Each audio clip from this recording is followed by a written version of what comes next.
교회가 나름대로 옥천에서 굉장히 오래된 교회인가 봅니다. 그래서 이제 혹시 전철환 목사님이라고 성결교회더라고요. 동창입니다. 저희 남편이랑. 그래서 이제 은퇴 목사들을 위한 그 로고스 선교회 그 하시면서 아주 그냥 끈끈하게 활동들도 하고 계시고 세문안교회 출신이거든요. 저희 남편은. 그래서 지금 그 은퇴한 친구들이 뭐 중창단도 만들고 또 뭐 같이 뭐 포럼도 하고 정말 열심히 공부를 하더라고요. 한 달에 2번씩 모여서 각각의 전문직에 있었던 뭐 목사, 또 뭐 교수, 또 뭐 여러 직종에 있는 사람들이 그렇게 하고 있습니다. 그래서 다양한 모습의 이제 신세대 어르신들이, 신세대 노인들이 다양한 활동을 하고 있는데 그 이유는 이제 65세, 제가 65세 은퇴한다 그래도 앞으로 저희 어머니가 95세인데 저보다 건강하시거든요. 저는 그럴 자신은 좀 없긴 하지만 대비해야 될 것 같아요. 그렇게 오래 살게 될 경우에 나는 어떤 모습으로 살아야 될 것인가를 준비해야 되는데 사실 우리 사회 전체적인 우리 대한민국 사회가 굉장히 고성장 사회였고 젊음을 미덕화하는 사회, 그래서 젊고 건강한 것이 아름답다라는 그런 가치관이 굉장히 팽배했던 지난 40년이었던 것 같습니다. 그래서 자연스럽게 이렇게 고령화 사회가 되었는데 어느 순간부터 노인인 것이 굉장히 미안하고 늙어서 죄송합니다 이런 생각을 갖는 어르신들이 굉장히 많아졌고요. 그 숫자가 좀 더 많아지다 보니까 우리들도 세력화, 인파워먼트, 노인들이 투표권을 갖고 있지 않습니까? 아동들에 비해서. 그래서 어르신들이 이제 어떤 일정한 목소리를 내시고 자기의 삶에 있어서 어떤 역할을 할 것인가를 굉장히 적극적으로 찾아가는 그런 사회가 되었습니다. 이제 사회가 이렇게 변하고 있는데 실제로 교회에서는 건강하게 늙는 법, 또 세대 간의 노인과 젊은이들이 잘 조화롭게 살아가는 법, 잘 늙어가는 법 이런 것들을 잘 가르쳐주지 않는 것 같아요. 잠잠해야 될, 아까 목사님께서 말씀하신 부분에 대부분 굉장히 공감을 합니다. 제가 말한 그 주변에 있는 많은 저희 남편 친구들 다 은퇴 목사님이신데 지금 70대 넘으셔가지고 그분들이 이제 이런저런 모습으로 살아가는 것들을 제가 사례를 많이 보거든요. 평신도 입장에서 봤을 때 저런 모습 말고 또 다른 모습이었으면 더 좋겠다라는 바람들이 때로는 있습니다. 그래서 이제 제가 이제 이 은퇴 목회자의 건강과 복지에 대해서 저보고 말씀을 하라고 그러셨을 때 저는 늘 이제 교회 가서 노인 문제에 대한 강의도 많이 하고요. 가족에 대한 강의도 많이 합니다. 그래서 이번에는 왜 교회에서 갑자기 지금까지 이제 교인들의 뭐 노인이 되는 문제들 이런 것들을 얘기하라고 하더니 은퇴 목회자라는 걸 하도록 했을까? 거기에 저는 좀 관심을 갖게 됐습니다. 그래서 제가 이거 어떻게 파워포인트가 그래서 왜 교회는 지금 은퇴 목회자들이 뭔가 교회에서 어떤 하나의 그 세력화를 이루고 있는가? 아니면 은퇴 목회자님들에 대한 은퇴 목회자님들 스스로가 우리는 어떻게 살아야 될지에 대해서 고민을 하고 계시는가? 아니면 교회에 있는 후배 젊은이들이 은퇴 목회자들을 선배 목사님들은 어떻게 대접해야지 되는지를 고민하고 있는가? 이런 게 어떤 교회의 문제가 되고 있는가? 그런 부분에 좀 관심을 갖고 이런 저런 것들을 좀 봤습니다. 그래서 제가 복지 전문가이고 뭐 건강과 관련돼서는 이제 심리사회적 건강을 얘기하지만 신체적인 건강에 대해서는 저는 전문가는 아닙니다. 근데 이제 화두에 잠깐 말씀드리자면 모든 기능은 신체적이든 정신적이든 모든 기능은 나이가 들어가면서 노화한다는 것은 진행형이잖아요. 에이지드가 아니라 에이징이거든요. 노화하는 그런 과정에서 모든 것들은 상실되고 쇠퇴하고 기능이 없어지죠. 그렇죠? 뭐 우리 몸의 내장의 근육이나 뭐 이런 것들도 다 힘이 빠지게 되는데 우리는 이제 자기 트레이닝이나 훈련을 통해서 그래도 가장 건강을 유지할 수 있는 방법이 근력을 키우는 거라고 합니다. 다른 것들은 우리가 하나씩 상실해가는 것들을 사실 무슨 약이나 무엇으로 뭐 보충할 수는 있지만 자연스럽게 상실하고 없어지고 노화하고 이제 그것이 이제 자연스러운 자연의 이치인데 그러나 그것을 좀 더 리타리드 좀 더 천천히 가게 하기 위해서는 근력을 키워야 되는데 그 근력을 키우는 것 스트레칭 운동과 근력 키우는 운동들은 아시죠? 그런 것들은 꾸준히 해야 됩니다. 근데 그 근력과 연결해서 생각해 보면 심리적인 근력도 키워야 됩니다. 우리가 이제 젊었을 때는 이렇게 찌그러져서 자도 아침에 일어나면 다 풀어지잖아요, 금방. 나이가 들면 왜 충무 베개 같은 거, 골져 있는 베개 같은 거 여기 금가면 하루 종일 좀 잘 안 펴지죠. 주름이 이 근력, 탄력이 없어지기 때문에 그런 거죠, 그렇죠? 그러니까 이제 신체적인 우리의 어떤 그 탄력 회복성 그것이 굉장히 중요한데 나이가 들면 아까 목사님께서 섭섭마귀가 된다고 맨날 섭섭한 거. 그래서 우리가 몸이 늙는다는 것은 마음도 늙고 정신도 늙게 되는데 내가 늙었구나라고 느끼는 가장 첫 번째 척도가 옛날에는 아무렇지도 않게 지났던 그런 말이나 어떤 반응, 자극에 대해서 걸리는 거예요, 뭔가. 옛날에는 목사님 오늘 좀 컨디션이 안 좋으세요? 안색이 좀 이렇다 그러면은 그냥 내가 오늘 좀 피곤해서 그런가 보다 라든지 젊은 사람들 내가 조금 날씬해졌나 라든지 이런 생각을 할 수 있는데 나이가 들면 내가 늙어 보이나? 아니면 내가 병이 들었나? 부정적인 쪽으로 생각이 든다거나 누가 나를 배려해서 하는 말들이 오히려 꼴깍게 들리거나 서운하거나 무시하는 것 같이 들리거나 이제 그런 생각이 들기 시작하면 내가 지금 늙어가고 있는 것들이 나한테 증상으로 나타나는구나. 그것들을 속도를 느끼시면 됩니다. 그러기 위해서는 심리적 회복성, 심리적 탄력성을 키우기 위한 자존감, 셀프 에피커시, 효능감 이런 것들을 키우기 위한 여러 가지 노력들을 하실 필요가 있다는 말씀을 좀 드립니다. 제가 백석대학교에서 이제 노인복지 전공을 만들고 지금 23년, 24년째 하면서 실버센터라는 걸 만들었습니다. 그래서 실버센터에서는 이제 노인과 관련된 여러 가지 연구나 사업들을 했었는데 그 실버센터를 만들면서 생애체험관이라는 걸 만들었거든요. 근데 이제 거기에 목사님들께 제가 이제 우리 교회 정말 목사님들이 많으시잖아요. 그래서 이제 많은 목사님들께 여기다가 입구에다가 세울 좋은 성경 구절을 하나 좀 추천해 주십시오. 목사님들한테 제가 요청을 했더니 많은 목사님들이 자문을 주셨는데 제가 뽑은 것입니다. 너희가 노년에 이르기까지 내가 그러하겠고 백발이 되기까지 내가 너희를 품을 것이라. 내가 지었은즉 안을 것이요 품을 것이요 고려내리라. 우리 사회에서는 나이가 들면 사회적 연령에 의해서 퇴출하거나 이제 뒷방으로 가라고 하거나 뭔가 그렇지만 하나님께서는 그러시지 않는 것 같아요. 지었은즉 마지막까지 애프터 서비스 철저히 하시고 내가 만들었으니까 구하여 내고 너와 함께하겠다. 그런 아주 좋은 말씀이라고 생각해서 제가 저도 이제 백석대학교에서는 이제 여자 교수 중에서는 손꼽히는 이제 그 올드 멤버 중에 하나가 됐거든요. 그다음 페이지를 어떻게? 그렇습니다. 제가 이제 오늘 준비를 많이 했습니다. 이 김에 그냥 한번 제가 좀 정리해보자 싶어서 보통 우리 교수들은 입을 열었다 하면 사막적 얘기를 합니다. 그래서 오늘 강의 내용은 제가 여기 PPT는 굉장히 조그맣게 되어 있는데 원고를 좀 드리겠고요. 그 다음에 또 원고로도 제가 써서 조금 늦었지만 원고로도 써서 이제 담당자님께 드렸습니다. 어디 홈페이지에 여기 보니까 올리는 데가 있는데 거기를 읽어주시면 좋을 것 같습니다. 제가 이 얘기를 막 한마디라도 더 여기서 막 전달하려고 제가 무슨 명강사가 되려고 막 전달하는 거는 별로 바람직하지 않을 것 같고 이 준비를 하면서 제가 어떤 의도를 갖고 은퇴 목회자 얘기를 풀어가고 싶었는지를 좀 말씀드리고 제가 생각하는 몇 가지 얘기를 좀 드리는 게 더 나을 것 같습니다.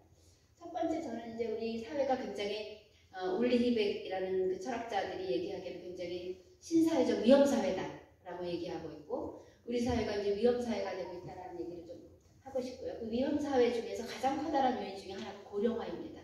저출산 고령화는 다른 어떤 기술 발달이라든지 가치관의 변화라든지 이런 모든 위험 요소들을 다 덮을 수 있는 왜냐하면 소멸을 이르게 하는 요인이기 때문에 그렇습니다. 그래서 이제 그런 얘기를 조금 하면서 그렇다면 이제 그 사회의 고령화, 인구 고령화가 교회에 어떤 영향을 미치느냐 교회도 고령화되고 있고 교회도 지금 제가 동안교회 김영준 목사님이 어릴 때부터 제가 좀 잘 알고 그래서 동안복지재단에 오랫동안 이사를 하고 있는데 목사님 응답으로 맨날 그러십니다. 이 사회가 우리 어깨가 요즘에 불황이야. 굉장히 어릴 때 헌금도 줄어들고 교인도 줄어들고 특히 젊은이가 줄어들어서 굉장히 어렵다 이렇게 얘기합니다. 제가 82년도에 미국에 유학을 갔는데요. 미국 교회들 다 우리 목사님들 많이 아시겠지만 미국 교회를 빌려서 이제 한교회가 학생교회들이 쓰잖아요. 그러면은 성가대에 다 할아버지 할머니들만 서 계셨습니다. 제가 그때 24살에 미국에 갔는데 그래서 어떻게 미국 교회는 이렇게 청년들이 없나 그런 생각을 했는데 요즘에 우리 교회 성가대에 보면 청년들이 없습니다. 전부 다 50대, 60대면 굉장히 장황한 거고 40대가 들어오고 막 연계가 들어왔다고 막 굉장히 좋아하십니다. 젊은 목소리 들어왔다고. 우리 대학교 때는 안 그랬잖아요. 그렇죠? 그래서 어쨌든 교회의 고령화, 교회의 고령화 그래서 교회 인구가 자체적으로 고령화되기도 하지만 새로운 유입 인구가 없다는 거죠. 청년들이. 그래서 이제 앞으로 세대 간에 우리가 사회에서 연금제도라는 게 새로운 우리가 근로 빈곤층이 지금 늘어나고 있다. 계약직 직원들 일은 하지만 연금을 많이 내지 않는 근로빈곤층의 확대 때문에 연기금이 줄어들고 우리 사회의 어떤 세대에 의한 부양, 그렇죠? 세대 간의 부양이죠. 우리가 연금을 받는 것이 세대 간의 부양에 지금 위기가 있다라고 얘기하는 것처럼 교회도 젊은 친구들이 많이 들어와서 일꾼이 될 뿐만 아니라 한창 수입이 많은 사람들이 헌금도 많이 내고 해서 교회가 돌아가야 되는데 우리 1세대 목사님들이 만들어 놓으신 건물들 이런 하드웨어들은 잘 되어 있는데 매일매일 들어와야 되는 유동자금들이 점점 줄어드는 거죠. 그렇죠? 더더욱이나 우리 코로나를 경험하면서 이런 하드웨어들이 얼마나 비합리적이고 비효율적인지에 대해서 아마 많이 생각을 하셨을 것 같아요.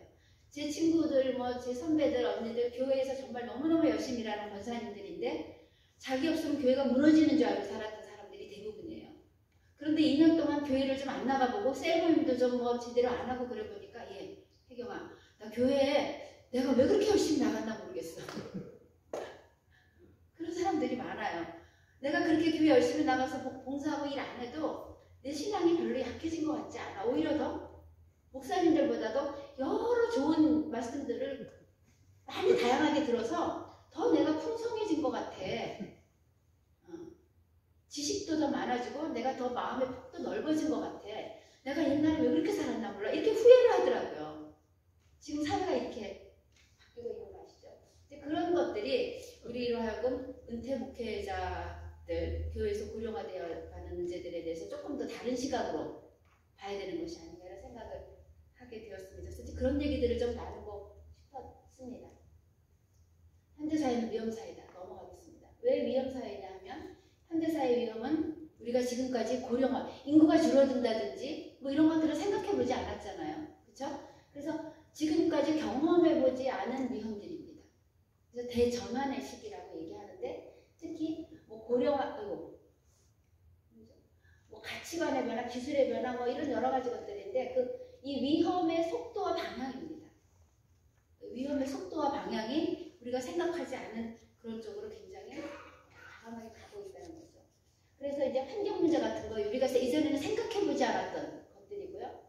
그 다음에 과학과 기술의 발전이 우리가 교회 와서 새벽기도 드리지 않아도 다 송출해주고, 그렇죠? 얼마든지 다른 것들로 대체할 수 있는 대체 기제들이 많은, 심지어, 그렇죠? 이런 사회로 바뀌었다는 거죠.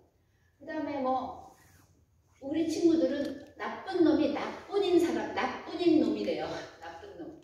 이 세상에 나뿐인 사람, 나뿐이다라고 생각하는 사람이 나쁜 놈이랍니다. 근데 우리 친구들 있죠, 우리 젊은이들, 학생들 다 나쁜 놈이에요. 자기밖에 없습니다. 나쁜 놈들. 인간관계 많이 해야 된다고 생각하지 않습니다. 심지어 우리 먼 친척뻘 아이가 천안에서 서울로 학교를 오게 됐습니다. 근데 충청남도에 있는 충청남도에서 올라온 사람들을 위한 기숙 아파트가 있더라고요. 거기 들어간 지 지금 3개월이 됐잖아요. 3, 4, 5개월. 근데 같은 방에 2명이 있는데 그 형의 이름을 모르고 무슨 과에 어디 다니는 사람인지를 몰라요. 같은 방에 요즘 친구들이 같은 방에 둘이 사는데 다른 사람에 대해서 관심이 없어요. 근데 그 친구가 무슨 정신질환자 아닙니다. 공부도 잘하고 착실한 애예요. 근데 그렇게 살아요. 신입생들이 이번에 2년 이제 코로나를 경험한 신입생들이 왔는데 말을 안 합니다. 마스크 안 써도 되는데도 꼭 마스크 쓰고 있고 그 안에 숨어 들어가 있습니다. 사회적 관계에 대한 밀집감이 굉장히 사회적 관계에 대한 필요성을 그렇게 느끼지 않는 친구들로 바뀌었습니다. 이런 여러 가지 것들. 그리고 이런 것들이 또 양극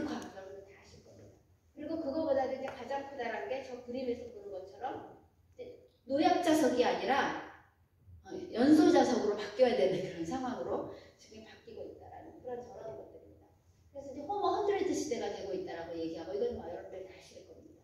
이제 앞으로 여기에 앉아 계신 분들 중에서 최소한 20년 이상은 다 사실 것으로 제가 예측이 됩니다. 20년 후면 2040년, 50년 이렇게 되잖아요. 없으실지 계실지 모릅니다. 사실은.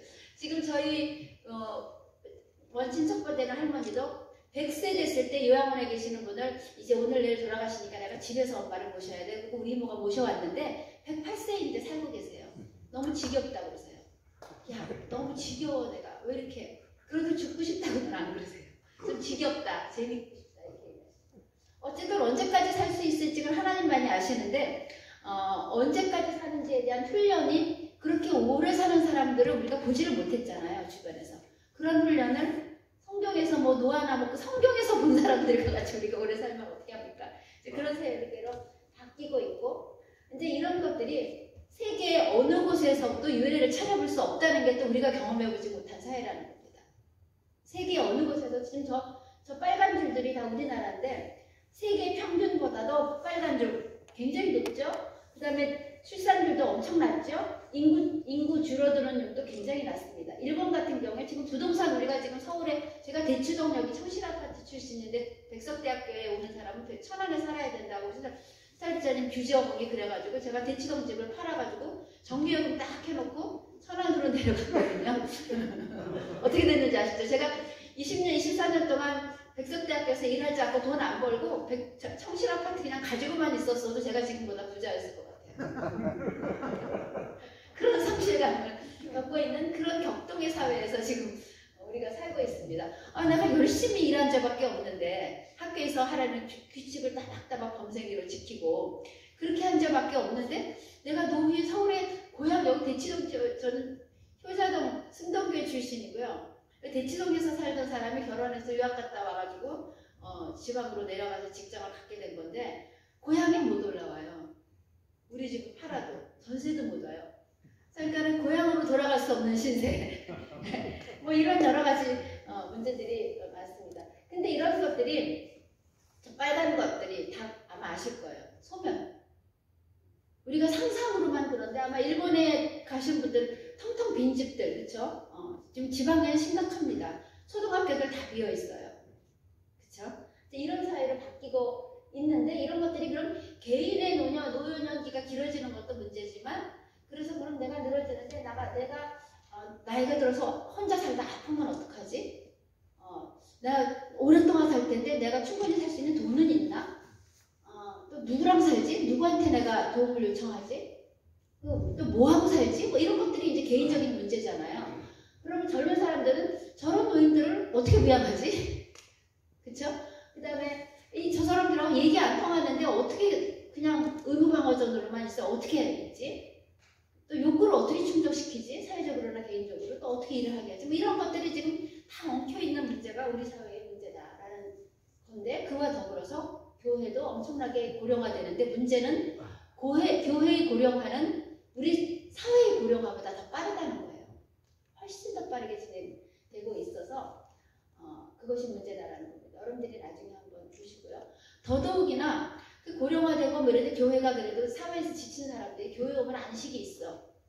교회 가면 본받을 사람들이 있어. 뭐 이런 게 되면은 교회의 기능과 역할, 존재감이 있는데 지금 어떻게 됩니까? 개독교니 뭐니 해가지고 참 좀 힘들어해요. 우리 학생들이 백석대학교에도 기독교인의 비율이 사실은 25%, 30%도 안 돼요. 우리 학교의 모든 정책이 기독교 교육, 기독교 세계관 이거에 집중되어 있음에도 불구하고 학생들이 그렇지 않다는 그 절대 다수가 그렇다는 거죠. 호응도 30% 정도가 기독교에 대해서 비호감이다. 이렇게 얘기를 하고 있습니다. 목사님들은 다 교회에서 다 훌륭한 사람들끼리만 사니까 세상이 그런 줄 아실 수도 있어요. 근데 한 발자국만 나가보면 그렇지 않은 사회라는 거고요. 특히 은퇴 목사님의 저는 제 친구들도 보면 교회 목사님이란 직업만큼 격차가 심한 소득의 격차가 심한 직업이 없는 것 같아요. 대형교회 성교회 목사님들과 미자립교회, 지역의 미자립교회는 정말 평생 자기 가족하고 한두 명밖에 전도를 못하고도 하나님 앞에 헌신하고 그냥 새벽도 하시고 이러는 목사님들 많으시고, 그것 때문에 상처받고 우울증 앓는 사모님들이 굉장히 많습니다. 제가 선교회 활동을 오래 했는데요. 그 선교회에는 교회에서 상처받은 목사님 사모님들이 전부 다 우울증 앓으시면서 와요. 내가 처녀 때는 아버지가 목사고 아버지가 장로고, 그래서 큰 교회에서도 내가 피아노도 치고 예배도 보고 또 성가대도 하고 이러면서 내가 이렇게 했는데, 개척교회 20년 30년 하면서 성가대 없는 개척교회, 난 노래도 좀 부르고 싶다, 좀 마음껏 좀 같이 뭐 이런 욕구들, 우울증, 그런 사람들도 굉장히 많습니다. 그래서 이제 이런, 또 농촌 들어가면 뭐 특성은 다 아실 거예요. 이런 것들이 이제 우리 사회가, 근데 절대적으로 보면 백석대학교 이제 신학, 우리 설립자님 백석대학교 없어져도 좋다, 신학부가 살아야 된다라고 늘 얘기하시거든요.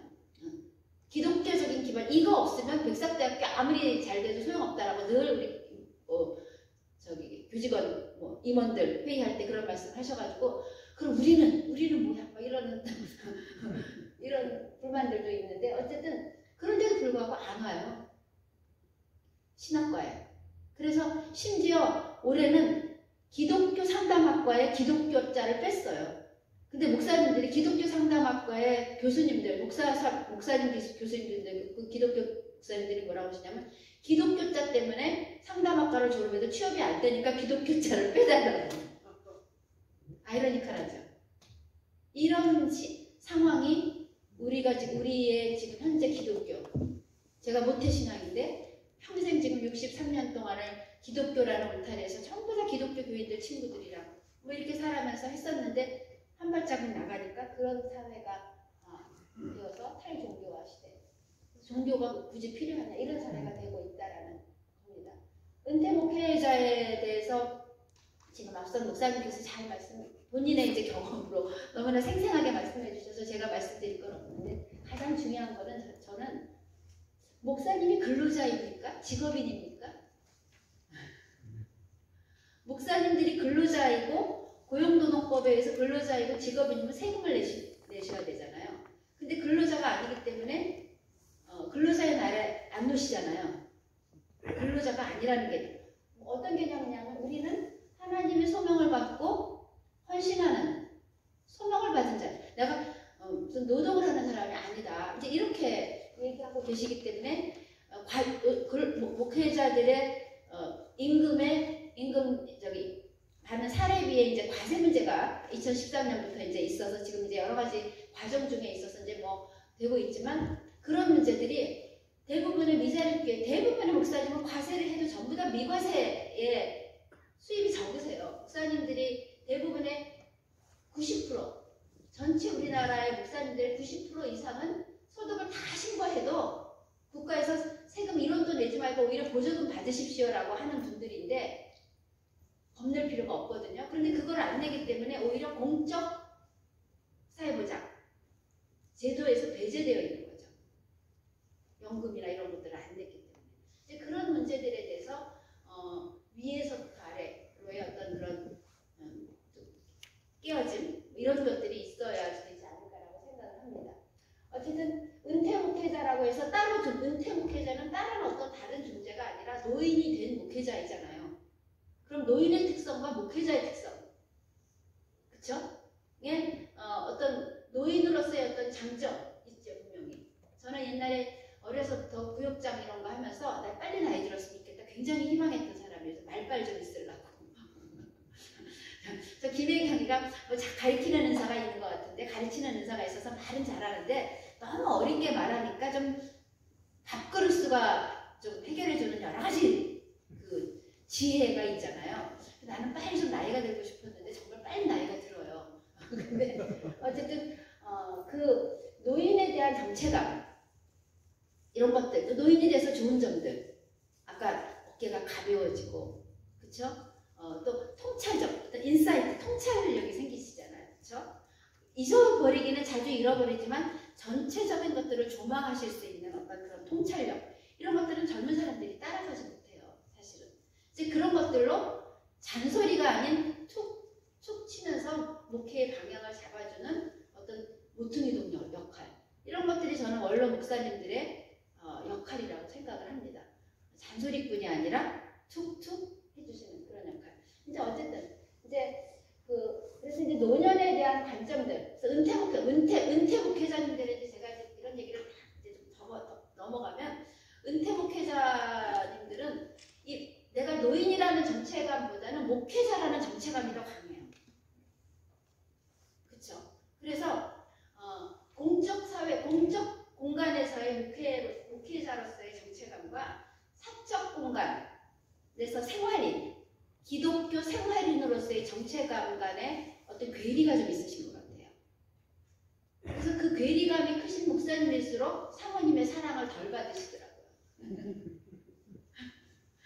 그래서 우리가 따로 우리가 수도원에 들어가서 사는 게 아니라 기독교는 세상 속에서 빛을 발해야 되는 거잖아요. 세상이 뿌리를 내리면서 그 안에서 열매를 맺고 무성해져야 되는 게 저에게 주신 하나님의 사명이라고 생각을 하고, 우리 기독교인의 사명이라고 생각을 하는데, 이제 그렇다면 세상 사람들이 생각하고 있는 노년에 대한 정체감도 잘 이해를 하시고 그것들을 받아들이셔야 돼요.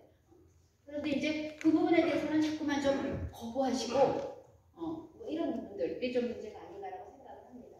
그래서 제가 이제 개인 셀프 이미지, 내가 가지고 있는 셀프 이미지하고 소셜 이미지, 사회에서 나를 보는 사회적 이미지 간의 괴리, 이런 것들을 어떻게 잘 조화시키느냐가 은퇴 목사님들의 정신적 건강, 또 생활의 건강을 지키시는 데 굉장히 도움이 될 거라고 생각을 합니다. 어쨌든 목회자님들의 현실들을 보면 아마 다 아실 거예요. 그렇죠? 오랫동안 일부 대형교회를 제외하고는 평균적으로 목사님들의 임금은 그 연령의 보통 일반인들의 임금보다 낮으세요. 사실은. 그래서 낮은 보수, 그 다음에 사실 목사님들이 경영훈련 안 받으셨잖아요. 근데 목회는 굉장히 고도의 경영 능력이 필요한 기관이에요. 왜냐하면 학교 같은 경우는 학령기 학생들만 모이잖아요. 근데 교회는 어린애서부터 노인애까지 전 세대가 모이고 다양한 직업군을 가진 사람들이 모이는 조직이에요.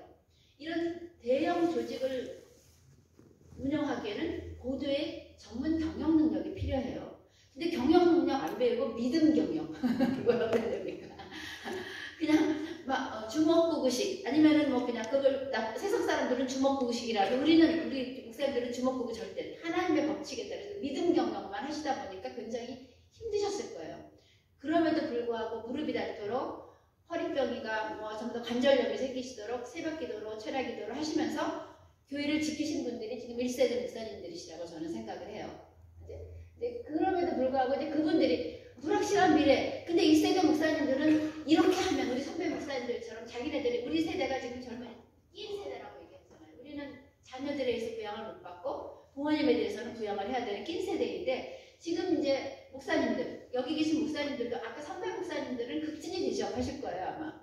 근데 후배 목사님들은 나를 그렇게까지 생각은 안 할 수도 있습니다. 그래서 이제 나는 이렇게 불확실한 미래에 대한 이제 두려움이 있지만 사명감을 가지고, 소명감을 가지고 그렇게 일하셨는데, 지금 은퇴를 하고 나서 보니까 우리 사회는 굉장히 우리들이 설 것이 별로 많이 없구나. 어떻게 하면 작아지는 나를 잘 다독거려서 자존감을 유지하고 건강을 유지해서, 어떻게 하면 가정에서나, 특히 목사님들 가정에서나 자녀들에게, 아내에게, 또 평생 목회 수발하느라고 고생한 아내에게 이제 내가 이제는 좀 수발을 해야지, 이런 생각을 가지시는 목사님들도 많이 계시더라고요. 또 교회로 내가 어떻게 폐를 끼치지 않고, 교회도 폐를 안 끼치고 가정에도 폐를 안 끼치고 자녀들에게도 폐를 안 끼쳐야 되는 삶을 살 것인가에 대해서 전전긍긍하시는 남성 노인들이 지금 1세대 은퇴 목사님의 정체감이 아닌가라고 생각하고, 목사님들의 이제 그 연구들을 보면 많지 않은데, 그 연구들에는 어쨌든 이상은 멀고 현실은 가깝다. 가장 어려운 경제적인 어려움. 경제적인 소득이 확 줄어드는데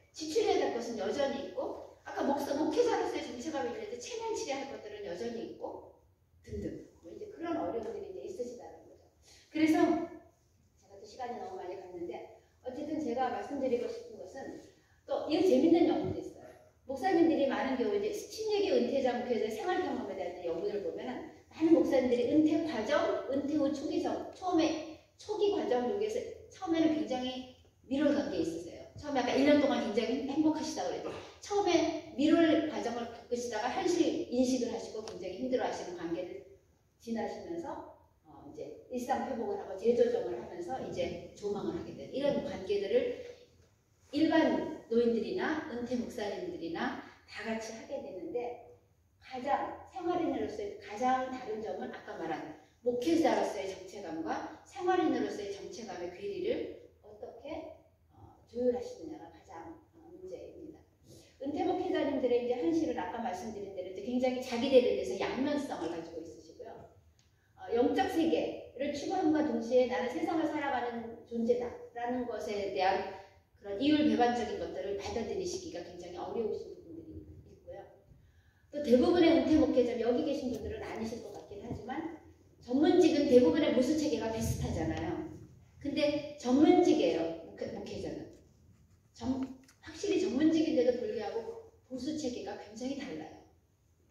그래서 그 안에서의 어떤 갈등들과 어려움들이 굉장히 많으시고요. 아까 과세 문제 있고요. 그 다음에 이제 과도기의 특성이라는 것들, 뭐 이런 것들. 그 다음에 목회자님들의 특성 중에 하나가 교회의 굉장히 폐쇄적인 공간에서 사셨어요. 평생을. 넓은 폐쇄적인 공간이고, 그 다음에 좀 일방적인, 탑다운식, 일방적인 교회가 굉장히 하이어레키잖아요. 그렇죠? 일방적인 그런 체계 속에서 사셨기 때문에 관계에도 굉장히 수직적 관계에 익숙하세요.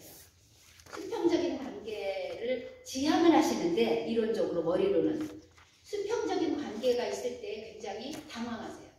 교수들도 그래요. 옛날에 우리 지도 교수들 보면 굉장히 좋은 인격적으로 훌륭하신데도 불구하고 수평적인 뭐 반론을 제기하거나 젊은 교수들이 아니 후배들이 그럼 굉장히 당황하세요.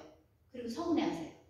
그래서 이제 그런 부분들 그래서 일방적이고 폐쇄적이고 뭐 이래서 이제 관계의 다양성, 교회 밖을 나가 담임 목사라는 직을 딱 밖으로 나갔을 때 수평적인 관계라든지 어떤 그런 쌍방적인 관계를 만드시는데 어려움을 겪으셔서 스며들지를 못하시고 목회자들끼리 그냥 있는 게 편해요. 근데 그게 과연 저는 바람직한 건가에 대해서 평신도 입장에서는 저는 목회자 성경에 보면은 설교하는 장로와 치리하는 장로 이렇게 두 개로 나눠져 있다고 저는 이전에 배운 것 같아요. 설교하는 장로가 목회자라면 이제 그 설교하는 역할을 놔두면은 장로에다가 장로 그냥 일반적인 그래서 좀 이렇게 좀 자연스러운 어떤 생활인 평신도와 같은 뭐 그렇게 좀 바뀌셔서 스며들어서 좀 존경받는 어른 인생의 어른으로서의 역할을 좀 더 자연스럽게 하실 수 있도록 먼저 이런 사고의 전환을 좀 하시면 훨씬 더 건강하시지 않을까 그런 생각을 저는 합니다. 마지막으로 제가 이제 3분만 이야기하고 끝내겠습니다. 은퇴 목회자님들에게 이제 여기 계신 분들 이외에 이제 혹시 미자립교회나 주변에 이제 경제적으로 사택을 뭐 많이 만들어 주시지 못하거나 여러 가지 방식의 응급제도가 교회마다 굉장히 다르고요. 제가 이 설교를 준비하면서 우리 교회 뭐 장동민 목사님이나 뭐 여러 목사님들에게 제가 여쭤봤습니다. 우리 백석교단은 어떻습니까? 그랬더니 80, 90%가 미자립교회입니다. 그렇게 아직 요즘에 조사가 좀 덜 됐는데 자기가 생각하시기에는 본인 생각하시기에는 어떤 때는 한 70%라고 나오는데 70% 안 넘습니다. 80% 이상이 미자립교회입니다. 그래요. 그럼 이제 미자립교회의 목회자님들은 사실은 어려우신 거잖아요. 그렇죠? 장로교단 같은 경우에 그 통합측 같은 경우에는 응급제도나 은퇴제도가 그런 나름대로 시스템이 좀 잘 오래전부터 준비를 해와서 이제 갖춰 있고 교회 뭐 투명성이라든지 재정 투명성 이런 것들에 대해서 많이 이제 넓혀져 있는데 대부분의 교회 많이 그렇지 않은 교회도 여전히 있어서 이제 주변에 이제 보시면은 이런 공적 연금이나 공적 부조나 이런 것들을 활용하실 수 있는 게 꽤 되세요. 노출해가지고 보면 그 노령연금 정도 이제 상당히 40만 원 정도씩 받으실 수 있고요. 그래서 이제 공적연금 받는 것을 부끄러워하시지 말고 그런 것들을 활용하시면 좋겠고, 그 다음에 이제 노년기 소득보장은 소득을 보장해주는 것이 있고요. 그 다음에 고용을 보장해주는 게 있는데, 우리나라에 굉장히 지금 한 10조 이상 하는 돈이 노인 일자리 사업에 투여되고 있는데, 우리나라 노인 일자리 사업은 소득을 증진시켜드리기 위한 목적, 20만 원이나 40만 원이 소득을 증진시켜주기보다는 내가 할 일이 있다, 의미 있는 일이 있다, 일주일에 3번이나 4번 의미 있는 일에 내가 봉사하러 나감으로 해서 집에서 밖으로 나와서 어딘가를 가서 사람들을 만나고 어떤 규칙적인 일을 함으로써 그 사람들의 건강을 좋게 만드는 그런 사회심리적인 효과를 훨씬 더 보고자 하는, 그런 부대 효과를 보고자 하는 정책이에요. 거기에는 굉장히 다양한 일들이 많이 있습니다. 도서관에서 봉사하는 것도 있고, 그래서 이제 그런 것들, 그리고 소그룹을 도와주는 여러 가지 다양한 사회 서비스 프로그램들도 많이 있습니다. 이제 그런 것들을 활용을 하셔서 교회에서 신세지지 말고 사회에 있는 여러 프로그램을 좀 스며 들어가실 수 있는 프로그램들을 다양하게 하시면, 5명 이상만 모여서 일주일에 한 번씩 모여서 차 마시면 커피 마시고 차 마시는 비용을 주는 그런 소그룹 지원 프로그램도 지역사회에 많이 있습니다. 그럼 그 카페를 도와주는 거기도 하고요. 그 다음에 여러 가지 사회적 협동조합이라든지 사회적 기업들이나 이런 데서 좋은 프로그램들이 많이 있어서 자원들을 좀 찾아보시면 그런 것들을 활용하실 수 있는 제도들이 많이 있습니다.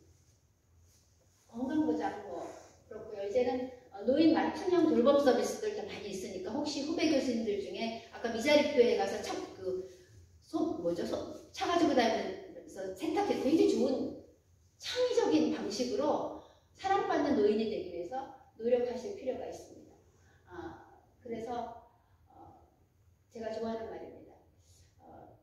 구스타프 융이 인생의 오후를 아침의 프로그램에 따라서 살아갈 수는 없다. 우리는 지금까지 아침 프로그램이 평생 프로그램으로 되는 줄 알았는데, 왜냐하면 아침에 위대했던 것들이 밤에는 보잘것이 없어지고 아침에 진실이었던 것들이 밤에는 거짓이 될 수 있기 때문이다.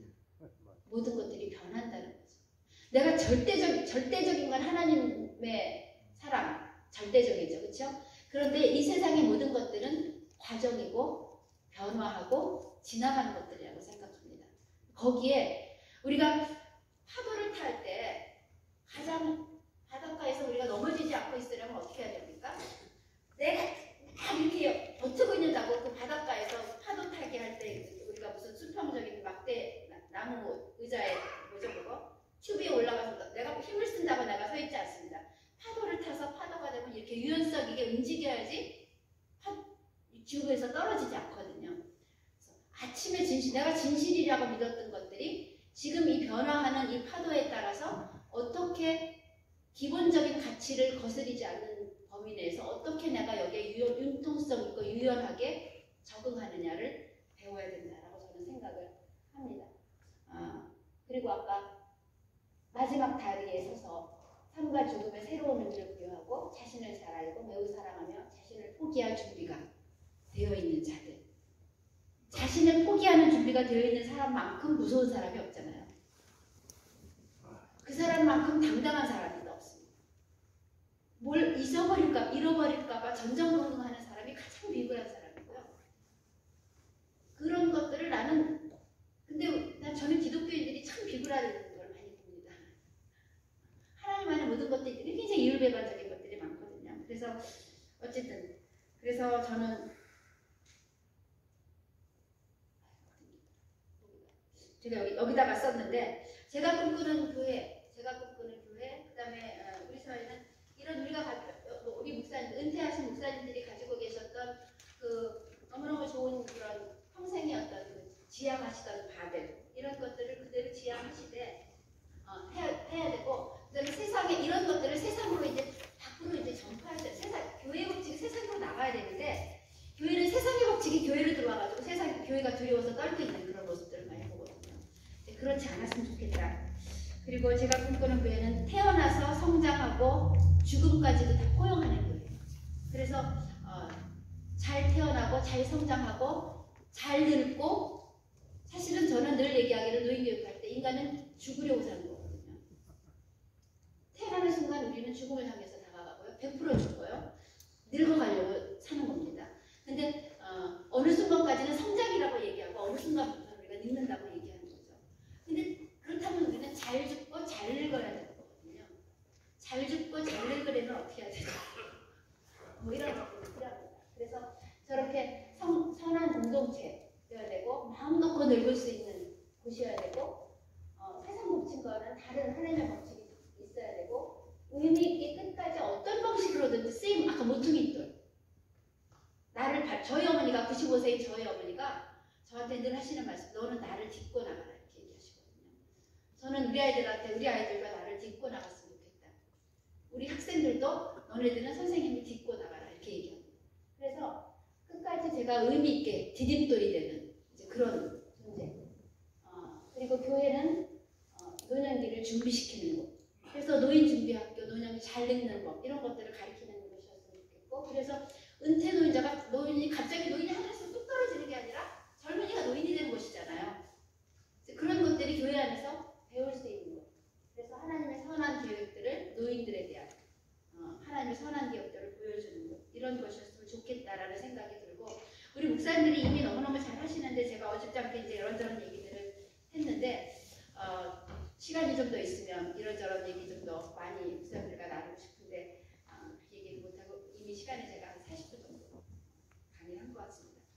잘 들어주셔서 감사드리고요. 언제 기회가 되면 또 가서 이러고 저러고 또 얘기할 수 있는 재밌는 굿다리가 많이 있습니다. 그런 제가 학생들이 복지관에서 교수님 와서 뭐 좀 해주세요 그러면 보수가 5만 원이든 얼마든지 학생들이 제일 무섭잖아요. 제자들이 부르면 갑니다. 그 다음에 두 번째 저는 교회가 부르면 갑니다. 왜냐하면 교회 앞에서 제가 뭐라고 얘기할 때는 제가 하나님 앞에 뭐 좀 계산할 게 있을 때 제가 조금 어딘가가 조금 뭐 하나님 보시기에 좀 요즘에 좀 제대로 살고 있냐 이럴 때 꼭 무슨 간증을 하라든지 어디 가서 뭐 교회에서 뭐 설교를 뭐 강의를 하라든지 이런 그게 있더라고요. 제가 그렇게 오면 아이고 나 이거 점검하라는 신호인가 보다 생각하고 제가 순종하고 옵니다. 그래서 자주 안 오기를 바라지만 그래서 제가 혹시라도 그거 하면 제가 저를 돌아보면서 준비해서 찾아가겠습니다. 감사드립니다.